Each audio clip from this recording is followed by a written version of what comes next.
Hi everybody and welcome to this month's edition, special episode of the Social Wave Project podcast. My name is Sarah Francis, but everyone calls me Saz, and usually I upload episodes about once a month, inviting guests to talk about the things that they are interested in and the things they are passionate about, but I decided to squeeze in a little bit of an episode at the last minute because I am joined by my friend Robin with me. Robin, welcome. Hello. And Robin has actually been discussing with me about a relevant topic that's going on because apparently last week it was musical theatre week and I forgot Yesterday, because it was last night's episode of Strictly Come Dancing. oh, like So yeah, and I didn't know. I just caught up on last night's episode. So I need to watch it really because I'm so behind on Strictly at the moment, really behind. But I might have to try and see if I can watch it probably this week. But it was a good week, a very good week. And Robin, would you like to introduce yourself, just to say about what you do and your hobbies and interests? Yeah. So I'm Robin, and my interests are theatre. I do a lot of karate, and I'm also play a lot of musical instruments as well. I think I do the French horn, saxophone, and piano, and I also sing, which you can class as an instrument. So yeah, that's me and my interests. That's mainly all I do is theatre and music, and I like films as well, if you can't tell in the background. But oh yeah, they're definitely the Harry Potter ones. They're a bit of a giveaway, really. yeah. But it was all been Harry Potter week last week because what was it? I know we're going off a bit topic, but it was the thing on the post that I posted on the Hogwarts cake. That was on featured on this Yes. morning. I mean, it was crazy, really. That Harry I Potter. must have missed that because I didn't know anything about that. I know about the reunion that they're going to be having because it's Oh been 20 years, hasn't it? yeah, because they're going to do it on New Year's Day next year, I believe. I think so, yeah. Yeah, not Gutted sure how that. it will work in the UK because I think they're doing it in America. So Yeah, HBO, be and interesting. I'm just like, ugh, it was filmed in the UK. Why not I know. film it in the UK? Not here, for crying out loud. The I Americans know always get the good. It's a British series, but there we go. Yeah, the Americans always get the good bits. Yeah. Yeah, so I think dropping off on the topic, we're going to probably start with musical theatre because I know before we start recording, Robin, you talked to me a lot about the beginning of musical theatre all the way up to your diagnosis of how musical theatre led you to believe that you possibly might be autistic. Yeah, so obviously I met my friend through, as I was saying, I did a summer school when I was younger. That was just mainly out of a hobby and to boost my confidence, really. And then moved on to do Helen O'Grady when I was in my later years of secondary school. And that was again for confidence, and they were very good. They do general topics around life and their own scripts as well. So it was a lot of, how do I put it? Like It was a in lot of script work, but a lot of improvisation as well. Yeah, I was going So to say if it was improvised work as well. Yeah. yeah, so there was a lot of a mix between that, and then I moved on to do panto, which I had found out from somebody from that drama group that went to it, and we ended up being somehow best friends. um, and through that, obviously, with me and him, that's how I knew that I was autistic, because I had the same traits or similar traits. So I think probably without that progression, I wouldn't have known. Which year were you diagnosed with autism, Robin? Oh gosh, what was it now? Start of uni, so 2017-ish. Okay. So yeah, I think I want to say the 2017. Yeah. Yeah. So it was right at the beginning of my uni years, but obviously support didn't come in until the second year of that. So it was a long progress. A lot of my diagnoses were through uni. Every single year, actually. The first year was autism. The second year was meant to be dyspraxia and dyslexia, and then somehow that got missed. So I got diagnosed with one of those two in the third year. So from that, I did Creatio, and that's my present thing prior COVID that I've been doing. So yeah. Oh, but that's wonderful, really, because I know with like being a retired actress myself, really, I know that with performing arts, really, it leads you to believe that if you are an autistic actor, your imagination goes all over the place because it gives you the confidence to be who you want to be as a different person, and you get to play around with everything that you do. Yeah, I don't know what it is that kind of intrigues me to it, really. I mean, I love going to watch it as well as being on stage. So that's always been a love of mine. I think it was because it started when my parents took me to go and see Chitty Bang Bang with the original cast with Brian Blessed. Yeah. That was when it all kind of started. Right up until the Les Mis concert that happened just before COVID. So Oh yeah, I um, remember that. Yeah. yeah, with that had a full good cast in it as well. Mm. So yeah, I mean, like I say, I don't know what kind of draws me to it, but it's always sort of helped confident. It always helped majorly with confidence. I think it's more the songs for me in musical theatre than actually playing a different character. For some reason, I connect with the music than the actual acting side of it. That's really It's, interesting, actually, because I never heard something like that before. Because normally, what my other friend said to me, because I've made connections through Chicken Jet and all of that, they said the acting was like that. So the singing, it sounds very rare. yeah, I mean, for saying I've done more acting than musical theatre, it's very interesting as well. But obviously, like when I do, I think with acting, it's given me a lot of social sides. I've met, a previous relationship through it, so it's been a big. It's really weird because it's not something I would have like thought, oh, I really want to do that when I was younger, but now I'm like, that's all I kind of want to do, even though I did animation at uni. So it's just one of them things that's, I think, fate's kind of taught me, and yeah, Oh, progressed my life through that, because obviously, like I say, I met the social life, I met a relationship, diagnoses, and I was talking about adjustments that some make and some don't as well, which is quite an interesting thing. I think as I spoke about my phobia of bangs and things like that, they adjust the scenes so that I can dodge them.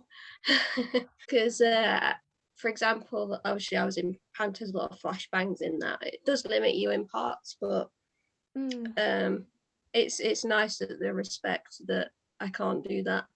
And obviously in Oliver, when I did Oliver, there was a gunshot scene, and it didn't even interrupt. You didn't even notice I wasn't on. It was just off for that scene because it was a chorus scene, and then back on for the bows. So yeah, Yeah, there's a lot that they do, which is quite good. normally Oliver, it's probably like a very intense, really. I've always found that that's Yes, always an definitely. intense musical. Yeah. Well, it's fun, but yeah, there's a lot to it. I was a orphan, and the very first thing that I had to do, I didn't realize this until we actually came to do the rehearsals on the theatre stage. They'd set up a set, which was like a Victorian set, and it had proper twirly stairs, and they were steep. Oh And we had to wow. come down without holding the banister with these like little bowls. And I was like, everyone was kind of freaking out. Um, and we had a problem with the benches as well, because they were very high and we had to stand on them, so they had to change them when we was halfway through the week of performances. But no, they were really good. They say, is there anything you need adjusting? It's fine, you know, from clothing to on stage, really.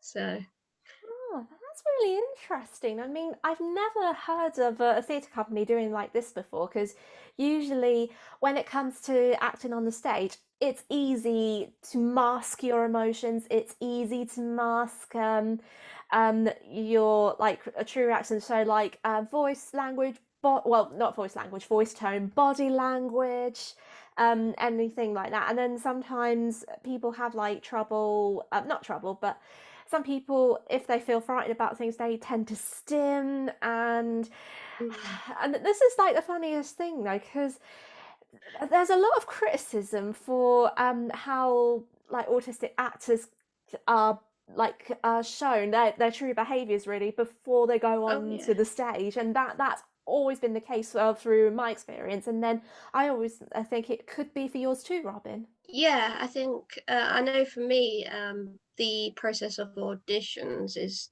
totally different for me, and very difficult for me before the actual performance, because obviously everything's different when you're on stage. You can't see anybody, the lights are off, you know, you've got all the environment that you're meant to have around you. And then obviously in the auditions, it's completely different. So there's not a lot of adjustment there, I don't think, but it's an interesting thing that I've found with eye contact, actually. I find it a lot easier actually performing than auditioning. So Really? yeah, I think because I know, because the lights are on, you know, people are looking at you, whereas when you're on stage and the lights are off, it's that you can't see anybody, so your mind just thinks, or my mind at least just thinks, there's nobody there, it's just a black curtain. So Oh wow, that's really amazing. I mean, when I did some of the performances at Chicken Shed, their lights, they were so bright. Sometimes it was possible to see because you could see people in the front row in their main yeah. theatre, which is called the Rain Theatre, but you can't really see people at the side and the back. And I know with the couple of shows I did with the Christmas shows and the children's shows on the main stage, it's bright because it does well, it not does it affected my epilepsy, and because if it's so bright you just think, oh, how am I going to do this? You just have to get on with it. Yeah, definitely. I mean, some stuff like obviously you can't avoid. I mean, luckily the way that, like, for example, when we did Oliver with the stairs going on to the balcony was like this. So um it was literally like a steep wooden ladder that we had to go up. And so if, you know, if you're not comfortable, we'll get you walking up from the back of the stage. But luckily I was like, you know, I'll just get on with it, I'll do it. For some reason it's just natural to me to say, I'll just get on with it. um but yeah. But it's just always one of those things where you have to work your way around. And then also, speaking of that, auditions, because auditions are the big, I wouldn't say a big problem, but they are quite challenging. And and it's always a bit frustrating, and sometimes people would feel nervous about it because they kind of know which part that they want, and they just think, oh, I'll be so good for it, but then the reality will come along with it, and either like it's get crushed, or maybe and you can ask questions like, why does a director think I'm not very good for this part, and all of that really, and it is difficult. Oh yeah, definitely. I had an audition the other day and it didn't seem like there was that many people obviously auditioning. Don't know whether that is COVID restrictions or not, but um, I just thought, like, you know, you go in thinking, oh yeah, it's not that many people auditioning. I'll be fine for, you know, I'll be fine. But then you're like, actually, when you get the results, you think, oh, there must have been somebody after me that was really good then. But there was a positive actually moving away from that again back to the Create show that I did. I did a showcase and we was allowed to volunteer to sing a solo, which I did. I don't know why I decided to do it. I just thought, you know what, I'm going to go for it. I had quite a few in that actually, and we had to relate the song to an experience. And they asked me, they said, "Can you relate your song to autism?" And I went, "Okay."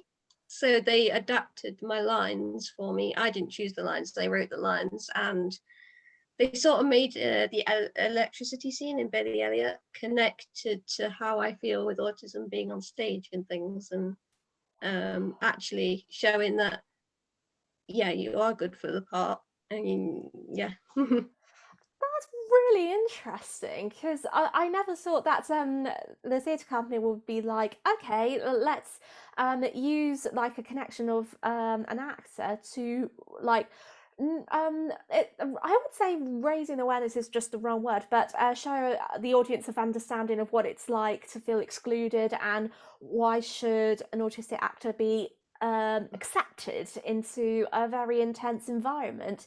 And I definitely like the sound of the idea. I wish theatre companies I owned had that idea because it would have been so brilliant, but it Oh never yeah, happens.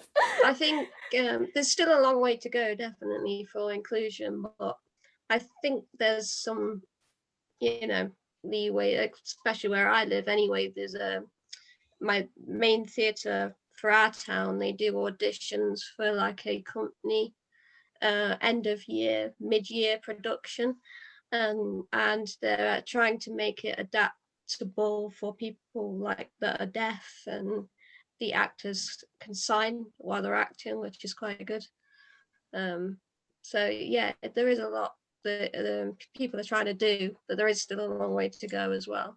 Oh yeah, exactly. And I mean, with it's not just with autism as well. It could be with like so many other things, including another example. Because I found out a few weeks ago. I follow a musical on Instagram called The Prince of Egypt, and because it's currently running on the West End. But I found that during that week, the staff and crew and the cast of the musical released a public statement on Instagram saying that they will not tolerate racist behaviour or comments about the cast. And that was really shocking. I mean, you can't really see like stuff there, but it makes you think, wow, even if there are people who were leading that, they still get discriminated based on their gender, race, condition, well, not conditions, things that they have. And it's just really awful. And you can imagine the feelings that they must be going through. Oh yeah, definitely. I think as well, if you're like nerves I know for me sometimes with auditions, it's natural to be nervous, but I think for I don't know if it's autism in general, but for me it's hard to let myself go and show the expressions I want to show, because sometimes I don't know if that's coming out right or not. So I think because of that, that kind of gives people an idea, like we want someone else that can show it a bit more easier, if you know what I mean. Oh yeah, definitely. I could see where you're coming from. Like, oh, what's an example I could think of? Frozen and with Elsa. I know it's like the easiest examples, really, but it kind of feels like that, if that makes Oh, sense. yeah, I mean, like obviously, like when I went for Maria yesterday for the Sound of Music, it's one of those roles. I wasn't, you know, it's a new company I'm not used to, and it's an extremely popular musical with a lot of expectations. So I wasn't expecting big, you know, surprises or anything. But Maria's a very expressive part and big Oh part, yeah. and I, I if mean, anybody well, knows Sound of Music. So oh.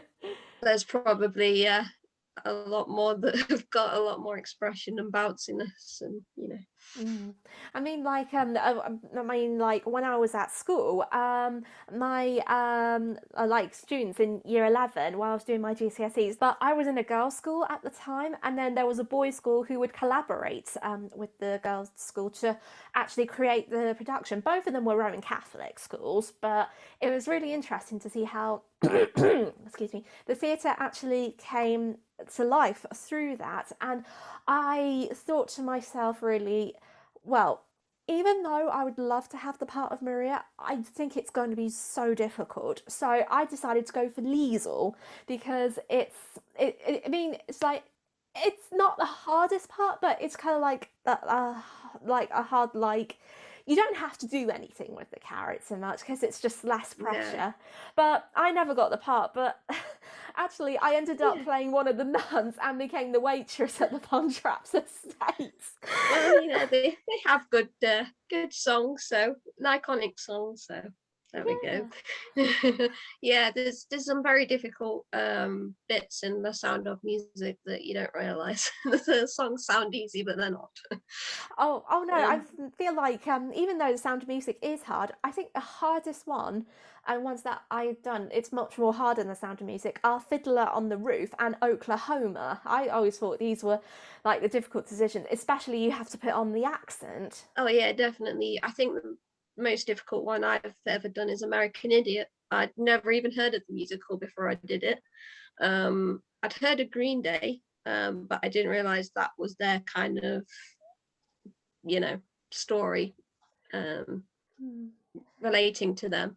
Obviously, I knew the song 21 Guns because when I was in secondary, it was a song that was quite big then that everybody sort of listened to. Um, so I kind of knew that was the only thing that I knew about that musical. I didn't know how intense it was going to be, or how much acting or singing there was going to be. It was singing all the way through. There was actually no acting, obviously acting, but no lines all the way through. It was just singing. The Green Day songs, really.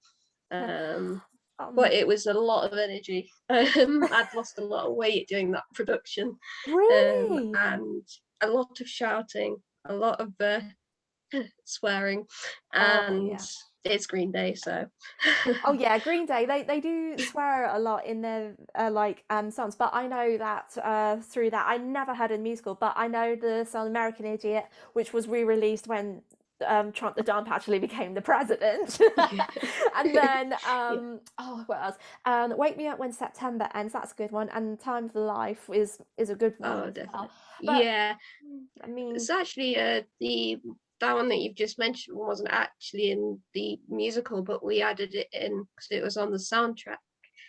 We added it in right at the end after we did the bows, because it's a great song, isn't it? Really, but oh no, you got to go with that song, really. I mean, yeah, if anyone scratches a good song out, like, sorry, mate, no, mm, it's like ruined the definitely. whole thing. But yeah, that was probably that is the most hardest one I think out of them all. I mean, even watching the London musical, if you watch it, it used to be on YouTube, but they've took it off now. But there is certain other productions. If you watch them, it's mental. It is a mental musical, but Oh, it's fun. oh yeah, it's definitely something that you can feel like you can grasp everything into. I mean, when I went to see stuff like Blood Brothers and Rock of Ages, those were the two that really caught my attention because each style is different and it feels like it's good in a way, if that makes Hmm. sense. But it, Yeah, I mean, obviously with American Idiot, being autistic and everything as well, that it was obviously I didn't know how mental it was. Even in rehearsals, you don't realize how mental it's going to feel until you're actually on stage. And it is loud. It's loud. It's bright. um, yeah, so you need a lot of stamina. I think I must have washed my clothes like 2 or 3 times because oh, I was literally that exhausted.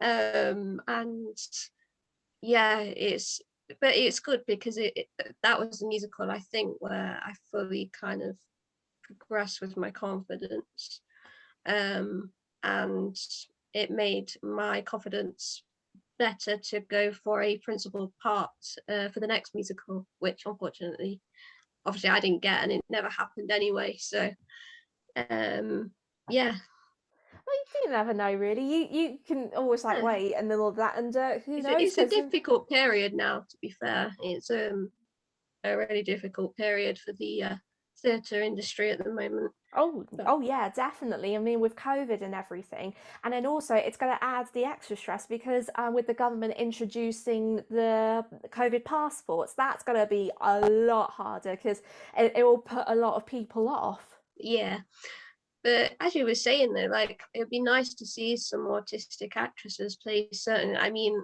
for like you say, Elsa would be an amazing one to have as an autistic actress playing her because it just fits it well. And I think probably Alphabet in Wicked as well. Oh yeah. Um, because she's a bit, of an outsider and things like that, and trying to find a way. Yeah. So yeah, But I know that what was another example? Oh, I don't know. I've never seen the film or I've never seen the musical, but I but this always brings to mind the lead female character in Waitress. I don't know her name. yes, I don't actually. I have listened to one of the songs because I adore it, but I haven't actually seen it or listened to the other songs. She Used to Be Mine, that's the song that I adore. But yes, I don't know the lead actress's name now. There's been quite a few different ones, so I don't know because it's quite a new musical, so I don't know much about it. Another one springs to mind is Dear Evan Hansen, which I've just recently seen on these. I want to see it live, but I've seen it just been to see it at the cinema, and that Oh, is a perfect character for. I think anyway, is a perfect character for. Well, I actually thought he had the traits of an autistic person, the way that he was acting. But yeah, that's a good one too that's a really good one because I for the haven't future. seen. Yeah. Yeah, I've never seen D. Evan Hansen before, but I think it's the next on my list. But Mm. and then moving on from like musicals, because I know with like yesterday and Saturday, Strictly Come Dancing, it was musicals week, and I'm so hopeless of keeping up with Strictly. Yeah,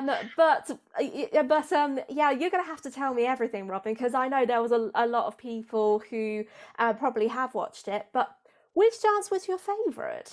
Oh gosh, I don't know if I watched all of them because my Wi-Fi went off.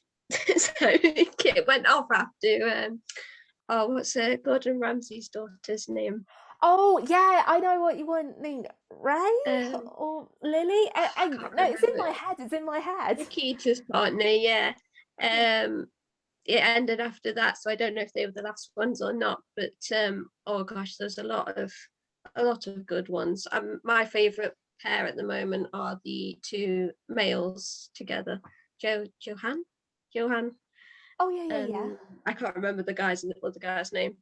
Um, and who else do I like? I like the one that did Footloose. I What? can't remember. I Hmm. can't remember his name. I don't know who he is, but I like his personality. So, um, yeah, there's a lot of good ones this year. A lot who I don't know, but you kind of just like click to.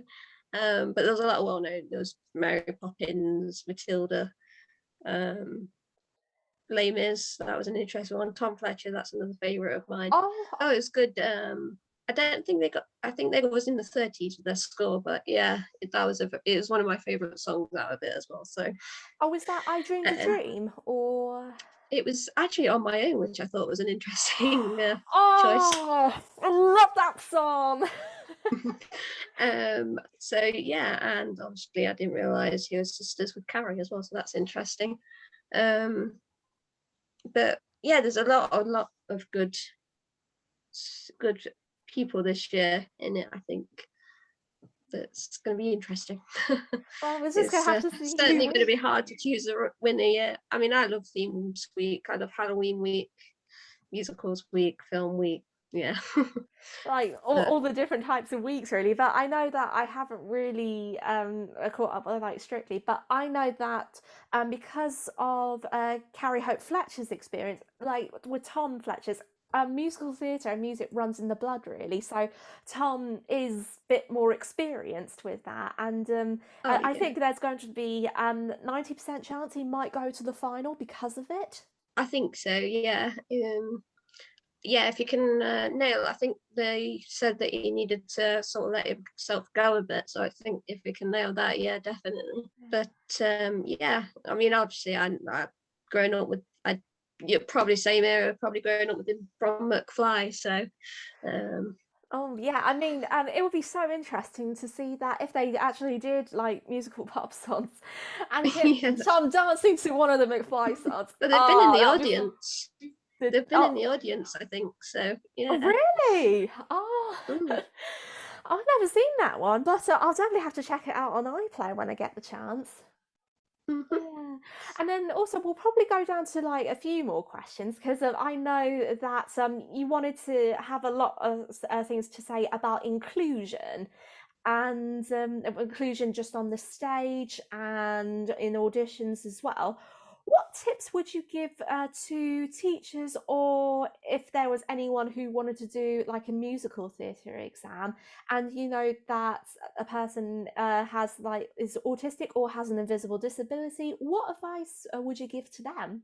Ooh, I think just making it as clear as possible what they're gonna they're gonna try and adapt on stage, try and early notice of how they're going to adapt things on stage.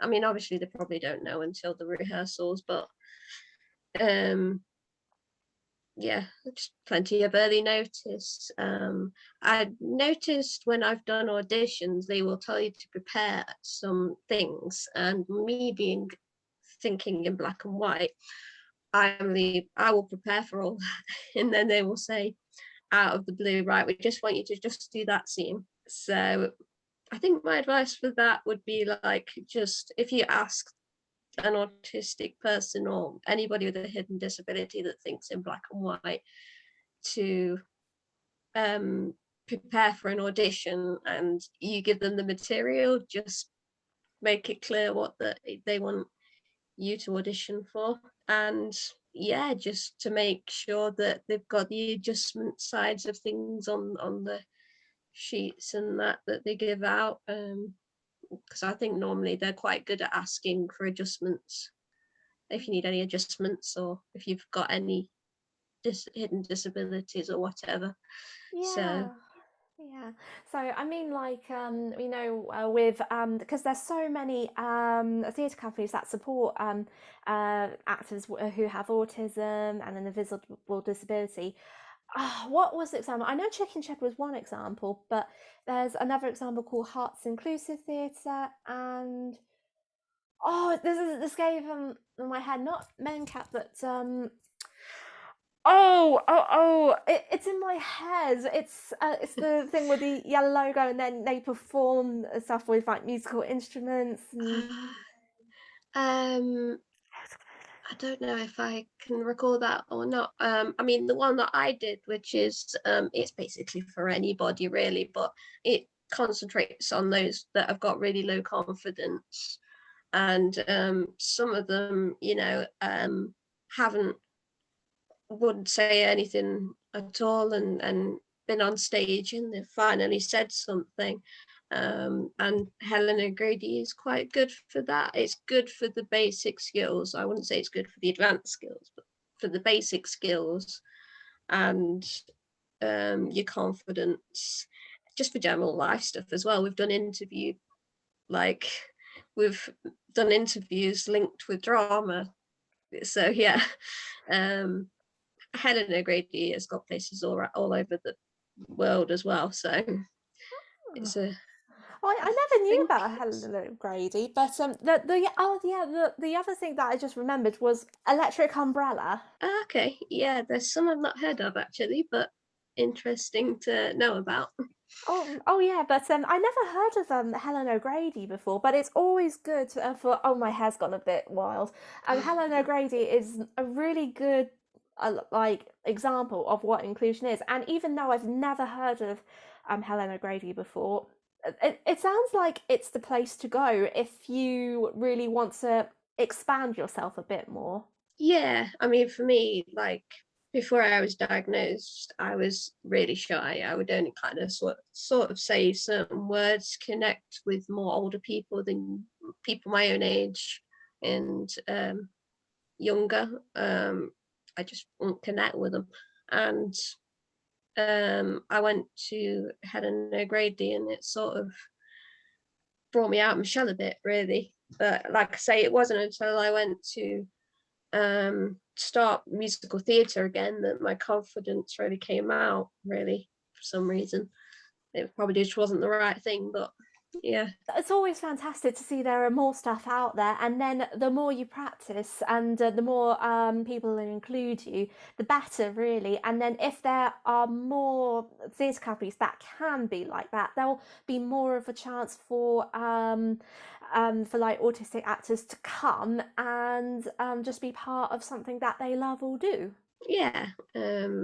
I mean, it's good because it's not only an interest, you can be involved in the interest as well. It's not just something that's like a film that you just watch. It's something you can be in, enjoy, and really connect to. Oh yeah, definitely. And then we're going to jump onto one final question because I know that it is always a big question, really, because I know that you gave like advice to teachers and examiners.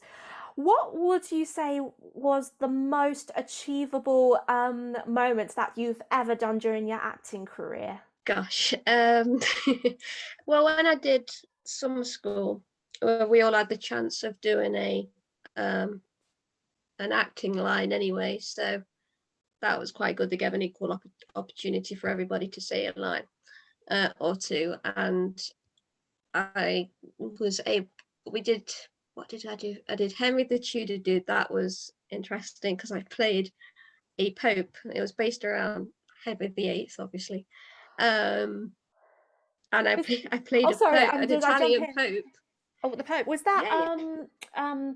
oh sorry it was it William Shakespeare's Henry VIII by chance? I'm not sure. I'd actually never heard of the musical, so Oh, it was I the don't know. musical.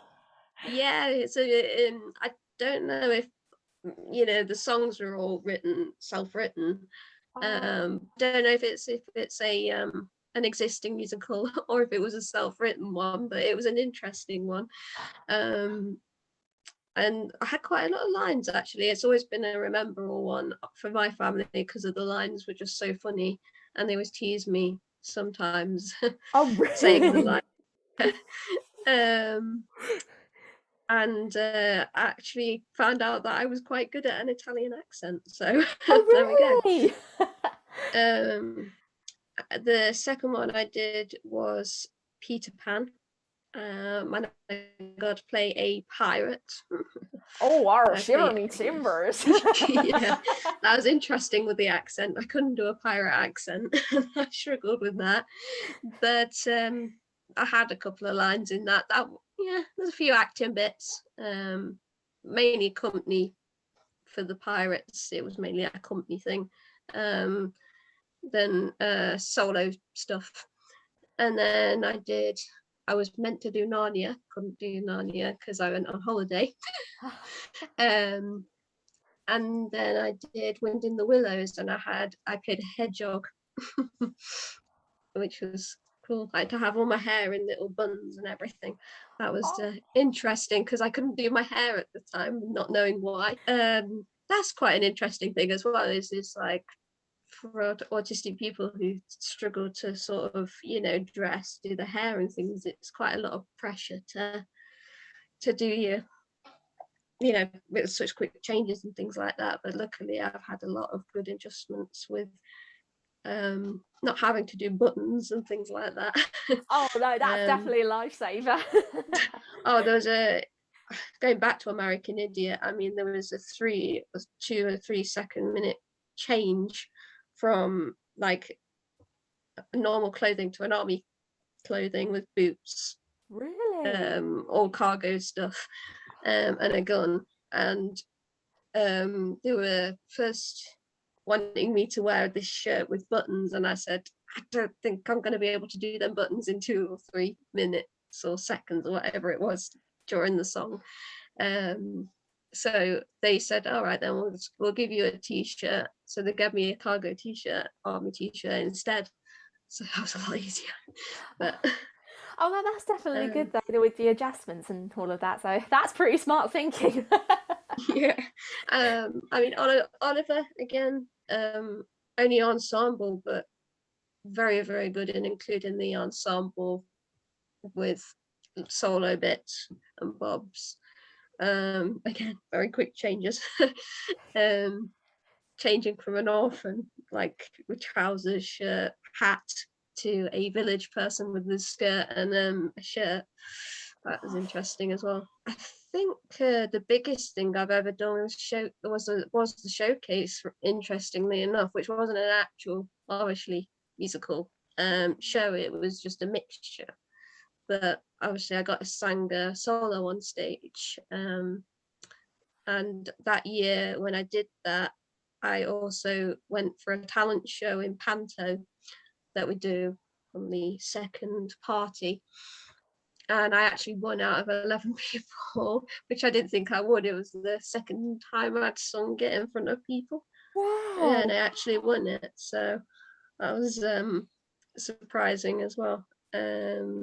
But I had to sing that song on my own, relating obviously to autism, which is quite scary in front of an audience.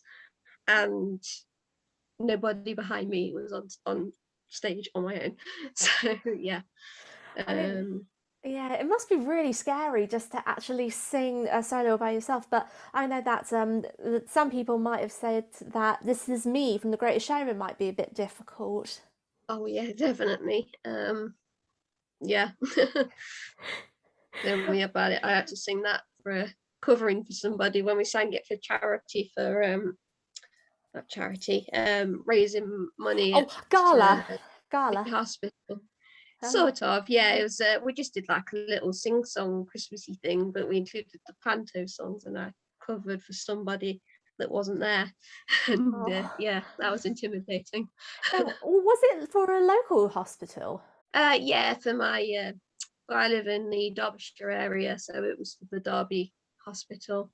Ah, okay. Um, so yeah, yeah, it's quite Derby's quite good for theatre stuff. It is on the outskirts, but it is quite good for theatre stuff and workshops and things. So Oh no, I can definitely see myself going to Derbyshire sometime, and then if you're ever in the show, I might actually come along just to give you support. But yeah, we're going to leave the interview right here. Robin, thank you so much for coming on today. It was an absolute pleasure. that's okay.